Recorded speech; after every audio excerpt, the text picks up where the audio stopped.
స్వామి, నిజంగా నా చెల్లెలు వచ్చుంటే నా ముందుకొచ్చేలా చెయ్యి,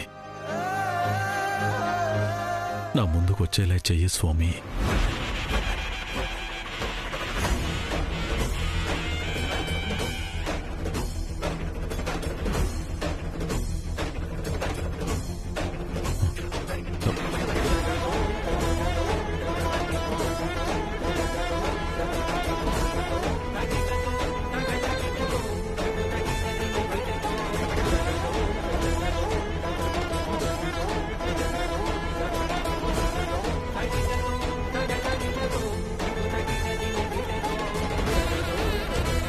డ్రైవర్, కారు పోనీ.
వదలు వైదేహి, వదలు. దేవుడో, వైదేహి కాదు, జానకి. జానక్యా? ఎక్కడి నుంచి వచ్చింది జానకి? మొహం మారిపోయి పేరు మార్చుకొని ఇలా ఎన్నాళ్ళు దాగి బతుకుతూ ఉంటావు? నిన్ను నువ్వు బయట పెట్టుకోకపోతే ఏది ఆగదు, అర్థమవుతుంది. మెల్లగా, ఎవరైనా వింటే కొంపలు అంటుకుంటాయి. అనవసరంగా నీతో చెప్పాను. ఆవేశంలో నిజం చెప్పి మొదటికి మోసం తెచ్చేలా ఉన్నావు. న్యాయం జరుగుతుందంటే మోసం అంటావేంటి? నువ్వెవరో తెలియాలి. ఈ పెళ్లి జరగకూడదు. అయ్యో, నేనేదో మెల్లిగా ప్లాన్ చేస్తుంటే నాకన్నా నువ్వే ఎక్కువ కంగారు పడిపోతున్నావేంటి? నేనంతే.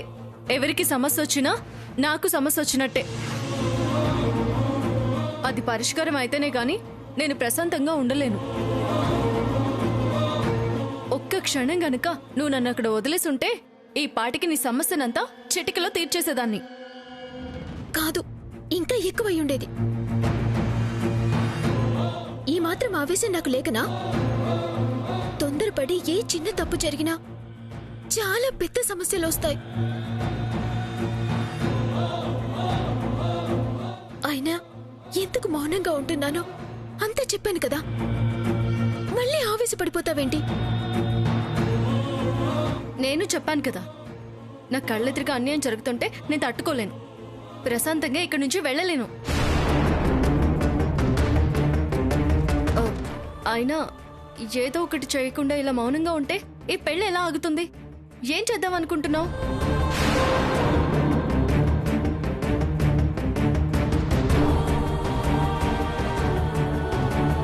ఇంకా ఏమీ అనుకోలేదు, కానీ పెళ్లి ఆపటం పక్కా.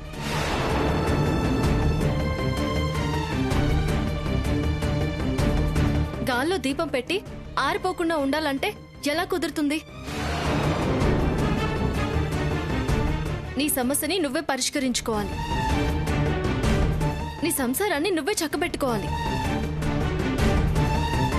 ఎవరో వస్తారు, ఏదో చేస్తారు అంటే అది నీ పిచ్చితనం. ఎవరి కోసమో ఎవరూ రారు.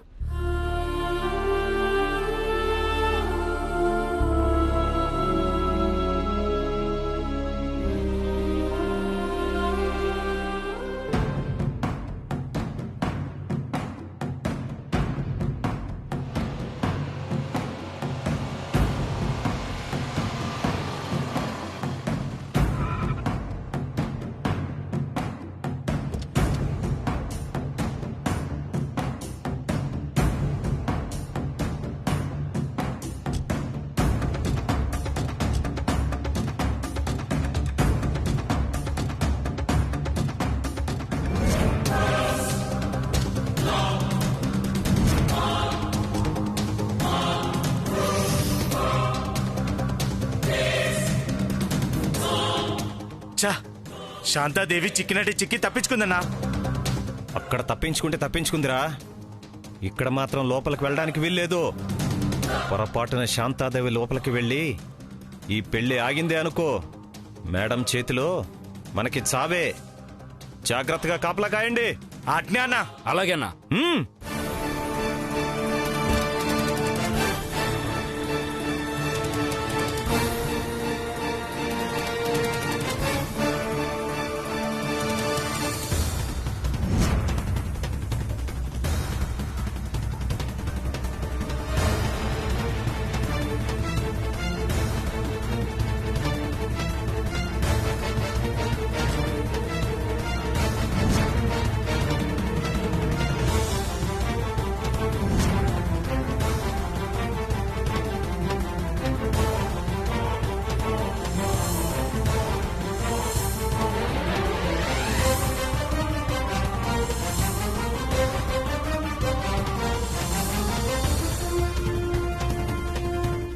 ఎవరిదో ఫంక్షన్ అవుతున్నట్టుంది.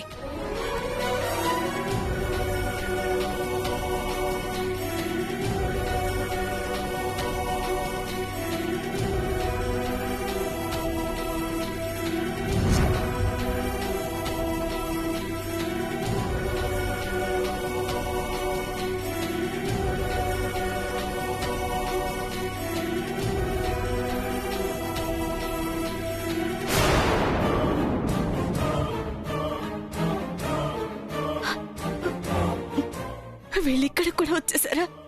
ఇప్పుడేం చేయాలి?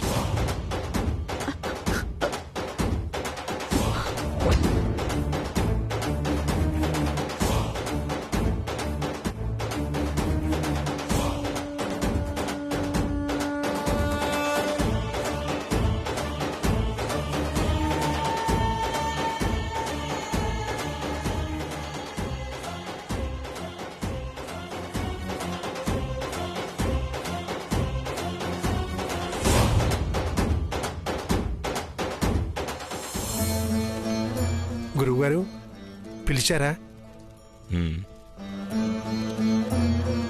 ఈయన వైదేహి గారి తండ్రి గారు.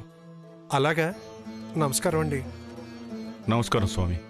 వైదేహి గారు ఎలా ఉన్నారు? వైదేహి ఇంకా ఇంటికి చేరలేదంట రమానంద. అదేంటి స్వామి, 10 రోజుల కిందే బయలుదేరింది కదా? కానీ ఇంతవరకు ఇంటికి చేరలేదు బాబు. మీరు కాపాడారని తెలిసి తన గురించి వివరాలేమన్నా తెలుసుంటాయేమోనని అడగడానికి వచ్చాను. తను కోలుకున్న వెంటనే మీ వివరాలు చెప్తే ఫోన్ చేసి పిలిపిస్తామని చెప్పాం. కానీ తన గురించి ఎవరికీ తెలియకూడదనుకుంది. మళ్ళీ 4 రోజుల తర్వాత ఏమైందో మీ దగ్గరికే బయలుదేరింది. ఏ భయంతో ముందు వెళ్ళకూడదనుకుందో అదే భయంతో మళ్ళీ వెళ్లకుండా ఉండిపోయినట్టుంది. ఇప్పుడు వైదేహి ఎలా ఉందో చూడాలనుకుంటున్నారు. ఫోటో తీశారు కదా, చూయించండి. ఫోటోలు మన సర్వానంద్ ఫోన్లో ఉన్నాయి స్వామీజీ. సరుకుల కోసం పట్నం వెళ్ళాడు. ఎప్పుడొస్తాడు? సాయంత్రం కల్లా వచ్చేస్తాడు. సాయంత్రం వరకు ఉండి అతను వచ్చాక ఫోటో తీసుకొని వెళ్ళండి. లేదు స్వామి, నా కూతురు రాలేదని అల్లుడికి వేరే అమ్మాయితో పెళ్లి జరిపిస్తున్నారు. ముందు ఆ పెళ్లి ఆపాలి స్వామి.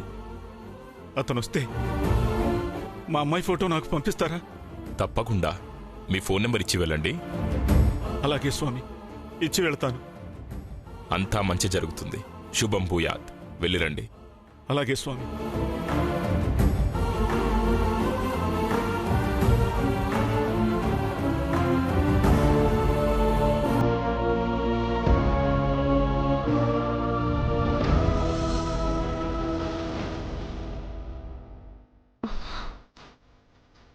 ఎవరో పెద్దింట్లో వాళ్ళ పెళ్లిలా ఉంది. నువ్వెవరని అడిగితే ఏమని చెప్పాలి? బయటకు పోదామంటే ఆ చెంచల రౌడీలు కాపు కాచుకున్నారు. భగవంతుడా, వాళ్ళు వెళ్ళేంతవరకు ఇక్కడెవరు దృష్టి నా మీద పడకుండా కాస్త నీడనిచ్చేలా చూడు. పెళ్లి కూతుర్ని చేశారు మామ్. ఇంకా పెళ్లి బిడ్డలు ఎక్కడ ఒకటే మిగిలింది. అది కూడా అయిపోతుంది బేబీ. ఇన్నాళ్ళ నీ కష్టం ఎక్కడికి పోదు. ఇంకెవ్వరూ నీ పెళ్లి జరగకుండా ఆపలేరు.